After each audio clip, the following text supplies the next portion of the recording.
Mga kasama, alam nyo bang noong katapusan ng 2011, mayroon ng 78 milyong members po ang independents ang PhilHealth at ang benefit payments ng PhilHealth ay umabot na po ng halos 35 billion pesos. Ako po si Rod Marcelino at welcome sa Radyo Mo sa Nutrisyon Season 3. Malusog na katawan, nutrisyon ang kailangan. Malusog na isipan, nutrisyon ang kasagutan. Para sa malusog na mamamayan, gusto nutrisyon ang katuparan. Magandang hapon po, mahal naming listeners. Narito po kami muli ang inyong katuwang sa Good Nutrition. Siyempre kasamang walang kasingsipag na Executive Director po ng National Nutrition Council, si Assistant Secretary, ito paborito ko ito, Assistant Secretary of Health, Bernie Flores. Isang magandang hapon, Ma'am Bernie. Good afternoon, Okay, big Rod. intro ko. My favorite. Wala ka namang iba eh. Good afternoon po mga kaibigan. At kumusta na po kayo? Tumigil na ba kayo sa paninigarilyo? O Rod? Remember yung topic natin last Saturday? Ang mga masamang dulot ng smoking sa kalusugan. Okay. Kung nais yung mapakinggan uli yung episode na yon, i-share na rin natin sa inyong mga pamilya at kabarkada yung mga bad effects, no? At saka benefits din naman ng Syntax. Punta lang po kayo dun sa YouTube at hanapin niyo po yung www.youtube.com/Radyo Mo sa Nutrition. Oo nga, Ma'am Bernie, no? Ako nga, pinag-share ko na yung link sa mga FB friends ko para ma-share rin nila sa kanilang mga lalabs. Okay? Dapat lang naman para maiwasan yung napakaraming sakit na dulot ng paninigarilyo, di ba? Napaka-gastos pa magkasakit, Rod. Speaking of gastos at pagkakasakit, Ma'am Bernie, pag-uusapan natin muli today ang mga bagong programa ng Philippine Health Insurance Corporation o mas kilala sa pangalan na PhilHealth. At syempre pa ang mga benepisyong ating makukuha dito. correct. At syempre rin, ang muli rin nating pagbabahagiin ay ang Vice President for Corporate Affairs ng PhilHealth na si Mr. Greg Rulyoda. Good morning. Good afternoon po, Mr. Rulyoda. Good afternoon. Ay, baka yung isang botones doon sa kabila. Ayan. Okay, Ayun. magandang hapon sa ating mga napakabait at napakasipag na ASEC ng Department of Health. Si ASEC na talagang always busy dito sa ating weekend, ano? Lahat ata ng Program. oras niya talagang nandyan si Walang linggo, ASEC walang holiday Bernie. yan. And of course, Si Ma'am Bernie. ang ating napakasipag at napakagwapo na kasama natin, si Rod. Magandang hapon sa inyong lahat at sa ating mga masugid na taga-subaybay ng inyong programa. Magandang hapon na VP Relyoda, sir. At welcome back sa programang Radyo Mo sa Nutrition. Ilang beses, pangalawa, no? Pangalawa, pangalawang beses na to ni maalala niyo po mga kaibigan Mr. Rulyoda. na naging huling bisita natin ang ating Vice President Rulyoda noong June 9. Mhm. At tinalakay natin yung mga ABC sa PhilHealth, kung sino ang covered, paano maging miyembro, at kung ano ang mga benepisyo. So kung nais niyo pong mapakinggan muli yung episode na yon, balik po tayo dun sa June 9 episode ng PhilHealth, ay nasa YouTube din po yon, youtube.com/Radyo Mo sa Nutrisyon. So this time naman, alamin natin kung paano tumutugon ang PhilHealth sa pangangailangan, nabubulol ako ngayon. Sorry. Sa pangangailangan ng mga buntis at iba pa. Ay, tamang-tama. Medyo malamig yung panahon. Ang dami tama mo. Sinasabi na pag Magiging ganito mga... buntis naman yung gusto mo. Ito yung buntis na. Ay, yung buntis Rod, na, okay. So, ano yung mga maternity benefits po na binibigay ng PhilHealth VP? Siguro bago ko talakayin yung benepisyo ng isang buntis, ano yung requirements muna bago niya makamtan ang Yun, benepisyo na sige ito. po. Ayun. So ganito po, ang PhilHealth ay covered lahat ng gustong magpamiyembro, ano? So dito ay meron tayong requirements. Okay, pag miyembro ka na sa PhilHealth para makamit mo yung iyong benepisyo, ay unang-una dapat lalong-lalo na ang pag-uusapan natin ay yung pagbubuntis, Maternal, panganganak, oo. no? At dito sa aming programa ay dapat meron siyang 9 na hulog na buwan doon sa 1 taon na pagiging miyembro. So ito yung kwalifikasyon para makamtan mo itong maternity package. Again, Ano? 9 months. Yes, 9 months over 12 months. Okay. So, yun yung isang requirements sa ating PhilHealth benefits. So, dito, ang sinabi nga natin, mula nag-asawa hanggang mga ganak siya pagbubuntis, ay makukover Covered yan ng siya. PhilHealth. At ang alam ko, yan yung ating tatalakayin, Oo. yung pagbubuntis, so prenatal care, hanggang ito ay maipanganak, pati yung sanggol ay entitled na sa benepisyo sa PhilHealth. So it's a comprehensive package na ibinibigay dito sa isang ina na manganganak para sa sanggol na malusog. Ayun. So ano po yun, bale ngayon? Unang-una, meron tayong maternity care benefit package. Ito yung isang pakete ng isang benepisyo at ito ay nagkakahalaga ng 8,000 pesos. Okay. At ito ay para sa normal delivery na isinasagawa sa mga accredited non-hospital facility kagaya ng lying-in o maternity clinic okay. na gusto naman natin yan, ASEC, na Oo. talagang dapat utilize ng ating mga kababayan yung mga nandoon sa Kasi, health centers, oo. Correct. lying-in clinics. Marami Sa mga kasing community. hospital nasa sentro, so malayo naman sila sa nakatira. So, ang ginagawa ng Department of Health ngayon ay inaayos yung mga rural health units at ginagawa na rin siyang capable for delivery. Yes, Oo. at- So, ina-upgrade yung Yes, pasilidad. at ang maganda Oo, doon ASEC, 'di ba, yung birthing home o midwife managed Oo, clinic, yun yung oo. gusto ng Department of Health. At yan yung yan ang commitment natin sa correct. MDG, Oo. no?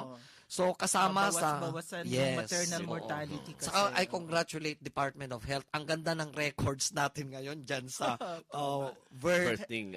homes, facility-based deliveries. Yeah. At ang kasama doon sa 8,000 ay ito ang benepisyo para sa facility fee, professional fee ng magpapaanak Mga at worker. prenatal care ng pasyente. So yan yung isa.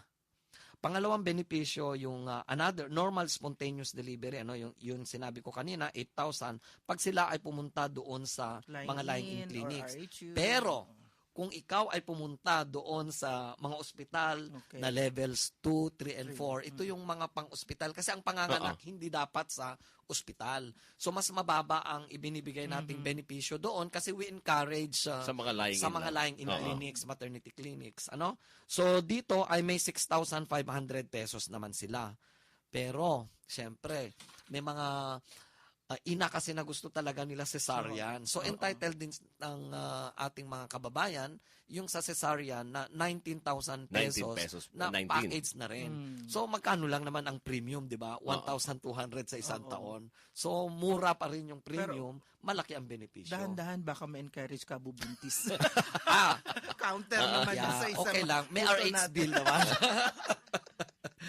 At aside doon, so nasabi ko yung normal spontaneous delivery, tapos paano naman yung bata, 'di ba? Correct, So oo. dito ay binigyan na rin ng benepisyo ng PhilHealth. Ito yung tinatawag nating Newborn Care Package o NCP at ang benepisyo itong ay 1,750 at ang mga serbisyo ay yung essential newborn care kasama ang agarang paglilinis at pagtutuyo ng bagong panganak na sanggol, BCG vaccination, unang dose ng Hepa B immunization, newborn screening test at newborn hearing screening test, and of course, a professional fee. So, kumpleto, di ba? Oo. So, noon kasi ang nanganganak, natanong natin noon, isa sa mga previous nating episodes, yung newborn screening. Hanggang Tapos doon ang lang yung sabi nila serbisyo. kasi may bayad pa yun. May bayad naman yun eh. Kaya lang yung ibang mothers hindi nila kaya magbayad. So dini-defer. Oo. Mahirap pag dinifer mo kasi hindi na siya magiging effective na screening tool. So ngayon, kinover na siya ngayon ng PhilHealth para kampante na yung nanay na pakapanganak a few days after, pwede na siyang screen yung bata for metabolic Yes. deficiencies Oo. or diseases. So, Oo. pag Kompleto nakita ninyo yung ba, package kompleto talaga. talaga. Oo, Mula kompleto. pagbubuntis hanggang Oo, mga anak. main ganyo na Oo. tayo So, dyan. dito, ang may maganda pa dyan na ASEC, Rod, sa ating mga miyembro ng sponsored members, ito yung mga kasali sa National Health Insurance Program, yung Okay. nandoon sa 4Ps. National Household Targeting System ng DSWD, nasa 4Ps, mga members ng Conditional Cash Transfer, ay dito, pag sila ay pumunta at manganak sa mga health facilities, regardless whether private or government, using this maternity benefit package, ay meron tayong tinatawag na no balance billing. So dapat dito ay wala nang sinisingil Wala kahit ang 5. ang ating mga healthcare providers doon sa ating mga miyembro. O dili kaya, ang mga members naman ay wala nang nikusing na Ilalabas ang kanilang ilalabas bulsa. pa. So Oo. ito ang tinatawag naming no balance billing o para mas madaling maintindihan ng ating mga kababayan, tatawagin natin na sapat na yan. Oo. Libre. Sapat na bayad Pwede ba na natin sabihin libre? Hindi namang libre. Kasi ang libre, kasi iba na yung connotation ng Oo. libre ngayon. Lahat kasi eh. may ang libre, Dole hindi siya out. libre kasi dole out ang libre. Ito Oo. kasi may nagbabayad Oo. para sa kanila na Binabayaran ng insurance. gobyerno yun, Oo. oo. Insurance kasi, they are insured. Ang libre kasi, even if you are not insured, dole out yun. So walang bumabalik sa facility o walang incentive yung ating mga providers. So dito ay pag member sila ng PhilHealth, sapat na yan para sa PhilHealth Sagot na benefits. sa kanila ng gobyerno. Sagot na ng gobyerno. VP, yung prenatal, nabanggit mo na covered din. Pero ano yung mga services sa prenatal? Does it cover mga iron supplements, halimbawa? Ito yung nakalaan doon sa prenatal Oo, care, ano ano? yun? Ay i-reimburse sa miyembro para sa nagastos sa gamot, laboratorio at ancillary services, tetanus immunization at consultation bago manganak. So yun yung covered doon sana sa isama prenatal rin care. ang iron supplements with folate. Talagang kasama ba yun sa- pang-nutrisyon ang ating kasama. Kasi, So, sige di ba, po. yun ang rason kung bakit nagkakaroon ng hemorrhage ang some women during birth or sige po. during delivery. Kaya kung maganda ang iron nutrition niya, hindi siya candidate for hemorrhage. Ay, maganda yan, ASEC, kasi sa ngayon, nire-review namin lahat ng package. Very Siyempre, good. hindi nating hanggang dyan lang. Oo, Gusto nating mapalapad, mapalawak, mapahusay ang Correct, serbisyo. correct. So, sige, kasi meron na kaming gagawin. Kasama siguro dapat ito sa Primary Care Benefit Package 2. Kasi meron kami, mga gamot kasi yun eh. Oo, So, tama ito na yun. baka very Oo, iron appropriate folate. para sa Oo. ating mga kababayang Thank you very mananganak. much. So, Oo. i-consider namin yan na ASEC. Isasama na Oh. sa package. Yes. Okay. Ano naman po ang mga benefits para sa mga bagong silang na sanggol? Yun nga, yung sinabi ko kanina, yung newborn care benefit package, ito yung 1,750 na ito yung vaccination, Hep B, screening. So ito yung nakapakete na ibibigay natin sa ating mga Sako pa rin ba members kung sakasakali, na Mr. bata. Rolyoda, nagkasakit ng kumbulsyon yung bata?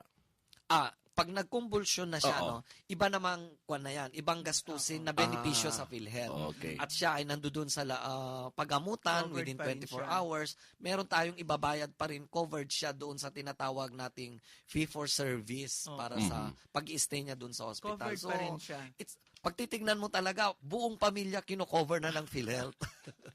Alright, mga kasama, abay kung may gusto po kayong itanong sa ating bisita kay VP Rolyoda at kay Asik Bernie Flores, i-text nyo lang po ang inyong mga tanong sa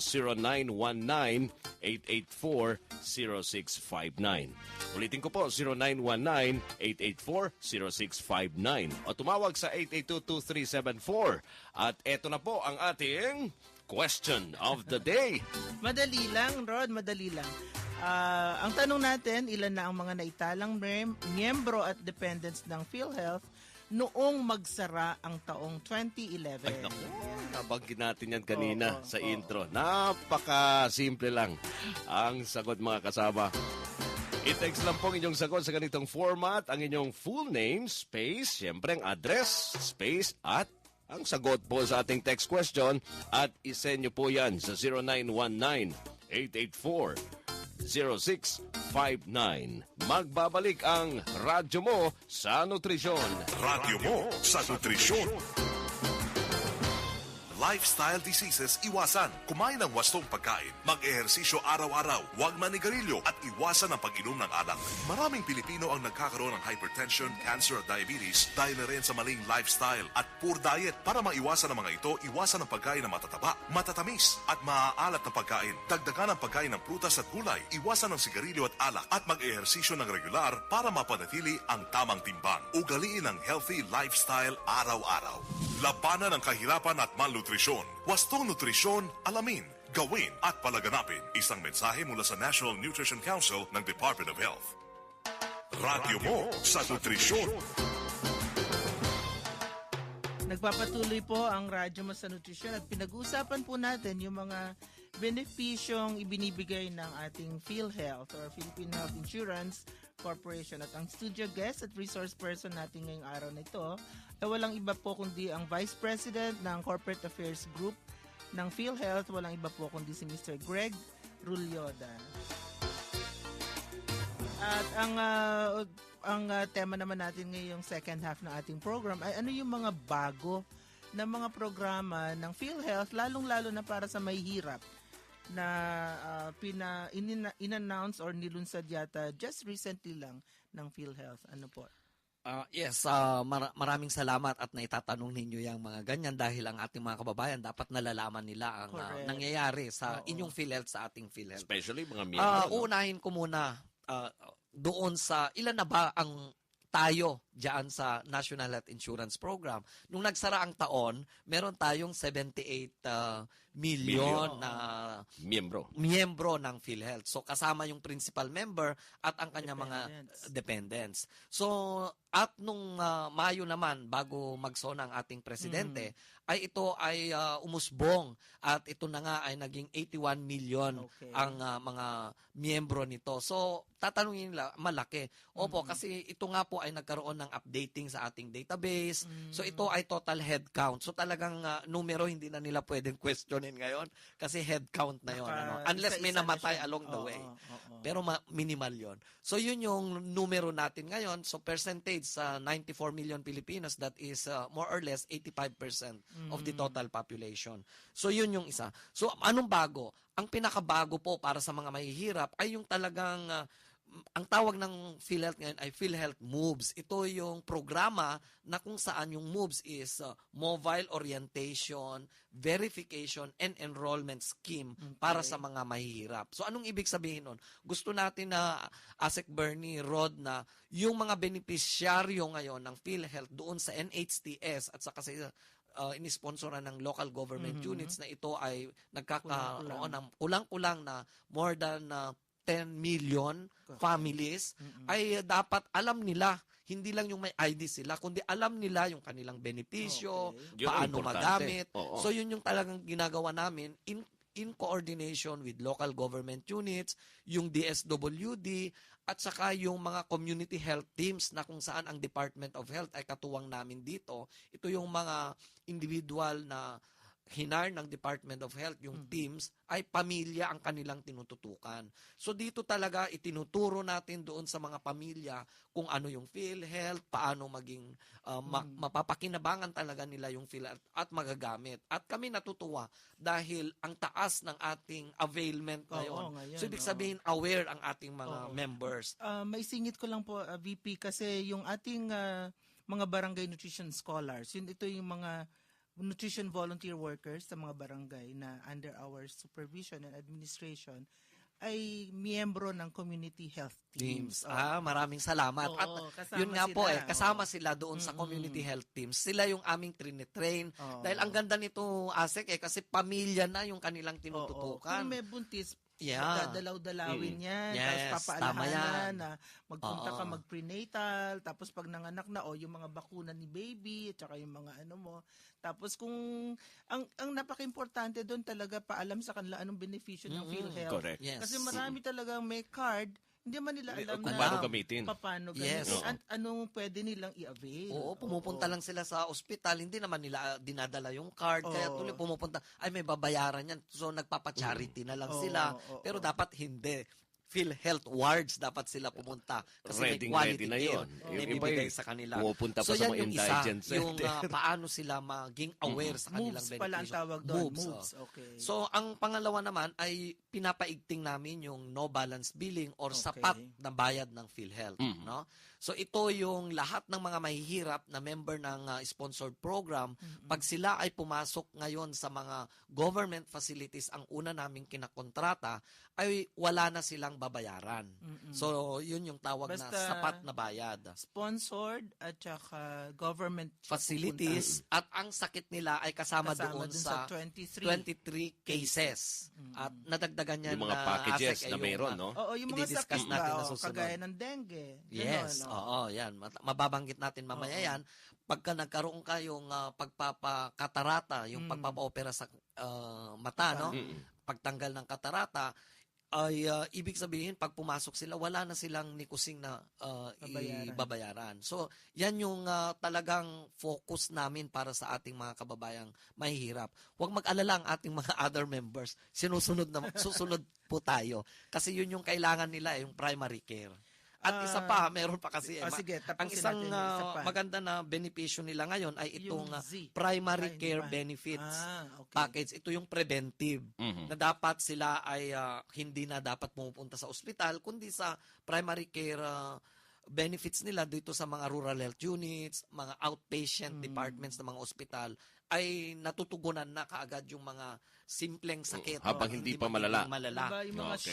sugar, Yes, ano ba yan? So ito yung tinatawag naman nating Diagnostics. primary care benefit package. Una lang yan kasi may 2 pa na susunod. Ano?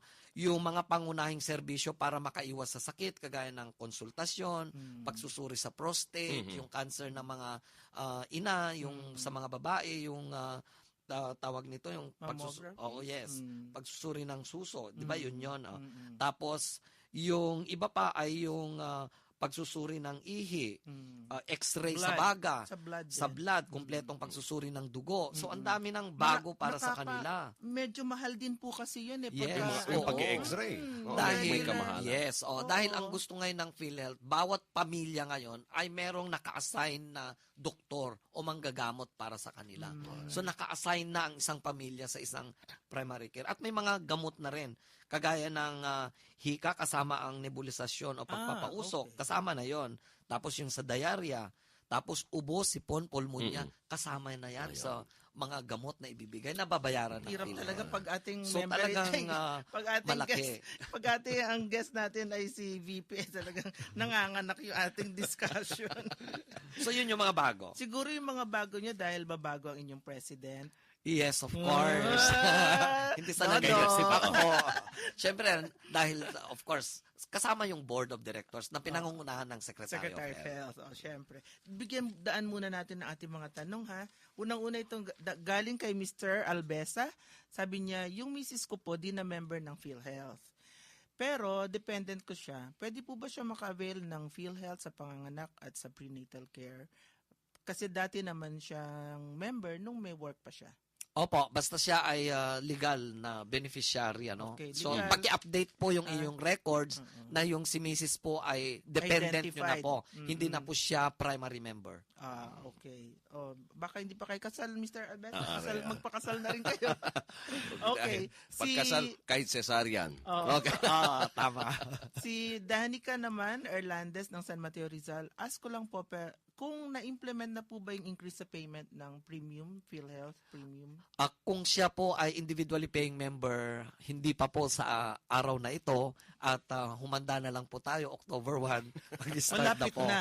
Dali. Sa Dali, susunod na buwan. buti sinabi niya, habulin mo yung aming promo, Renewal. 50% discount hanggang September 30. Ayun. Okay, galing naman kay Elise Aragon ng Caloocan. Bakit ayaw kilalanin na valid yung ID na PhilHealth card ko? May picture naman at pinalaminate ko pa. Hindi po natin alam kung anong ahensya o bangko kasi that's already a government issued ID. At ito po ay kinikilala naman ng mga ibang mga ahensya na. Okay, meron pa ba tayong mga tanong? May Wala mga na, wala humahaba. na. Okay. So, oo nga pala. Maliban doon pa, meron tayo ng dalawang question na tinext sa atin. Nung nakaalis na po kayo, Mr. Greg, noon, galing kay Mila ng Bulacan, ang sabi niya, good PM po, isa po akong senior citizen, 64 years old. 1990, nagtrabaho po ako as permanent government employee, huminto noong 1998. Medicare member po ako, 8 years po akong nakapaghulog. Ano po ang status ko? May value po ba ang nakaraang hulog? Ano po ang dapat kong gawin? Okay, ang status nyo po ay inactive po kayo pero member kayo ng PhilHealth. Tapos may value ba ang nakaraang hulog? May value po kasi ito po ay mapapakinabangan nyo pagdating ng 60 years old. 64 na po na siya. siya. 64 ka na, no? So, Pero 8 years po ako nakapaghulog. So medyo kulang ang kanyang hulog. Ano? So dahil hindi niya makuha yung dalawang requisite Dapat para siya kasi ay 10 magiging taon. lifetime member, siya ay dapat may 120 months contribution. So kompletohin nyo po, sir, yung inyong number kasi 8 years pa lang, so kulang ka pa ng 2 years para maging lifetime member ka as far as contribution is concerned. Kung hindi naman niya po kaya talaga na maghulog, ay magiging dependent na lang po kayo ng inyong Isang anak na isang member ng primary PhilHealth. member. Pero kung kaya naman, Kung kaya Oo. naman, mas maganda Mas kasi maganda. nga may Lifetime, advantage oo. later on dahil sasarilinin niya yung kanyang benepisyo Oo. na 45 calendar days in a year. So VP, sabihin mo kung ulit yung 50% discount. Baka pwede siyang mag-avail dito. Yes, Kung makabayad habulin. siya nung... Oh, magkano lang for bali 2 years. 2 years? For 2 years, that is 2,400, 1 per 1-2 annum. per year. Oo, Oo. kasi So, 2-4 lang po, madodoble sir. na sa Oo. October 1. Ano? So, sir, Oo. kung may pagkakataon, ay bago dumating September 30. ang September 30, ay may makapagbayad ka in advance for 2 years, ina-accept naman namin, ay kasi lock-in na siya, ay may pagkakataon ka na lumang premium ang iyong babayaran. Okay. Sir, nabanggit din kanina na member kayo kasi Medicare member, lahat ng Medicare members noon ay isinama sa PhilHealth. Yes, Di naging po ba? inactive lang kung hindi nila ipinagpatuloy. Oo, meron pa pong isa, VP, si Mrs. Eden naman, sabi niya, good PM po, ako pa isang retirado. Sa Armed Forces of the Philippines, 23 years po ako sa service, nag-optional retirement, stop na po ang aking deduction sa PhilHealth last 2009. 50 years old na po ako, tanong ko po, magagamit ko pa ba ang PhilHealth ko kahit hindi na ako naguhulog buwan-buwan? Sa ngayon po, hindi nyo po magagamit ang PhilHealth benefits nyo. Kagaya ng sabi ko kanina, inactive po kayo. So, ang gagawin nyo po ay pagpapatuloy nyo muna yung inyong pagbabayad. Mura lang naman, kagaya ng sinabi natin kanina.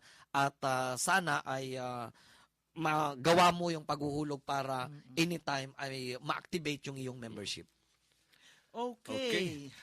Mahalaga ang papel na ginagampanan ng PhilHealth sa ating kalusugan para maabot ang ating minimiting universal healthcare o kalusugan pangkalahatan. Ang PhilHealth po ang ahensya ng pamahalaan na tumutugon para sa mga Pilipino para sila ay matulungan sa panahon na sila ay nagkakasakit. Sa ngayon, napakamahal ng gastusin kapag tayo ay nagkasakit. Katuwang natin naman ang PhilHealth sa mga gastusin, lalong-lalo na ng mga mahihirap. good to know, Ma'am Bernie. Oo, marami pong salamat muli, VP Greg Rulyoda. Maraming salamat, ma'am, at of course si Rod na sana isang ating adhikain, bawat Pilipino miyembro, bawat miyembro protektado, kalusugan natin segurado. Alright.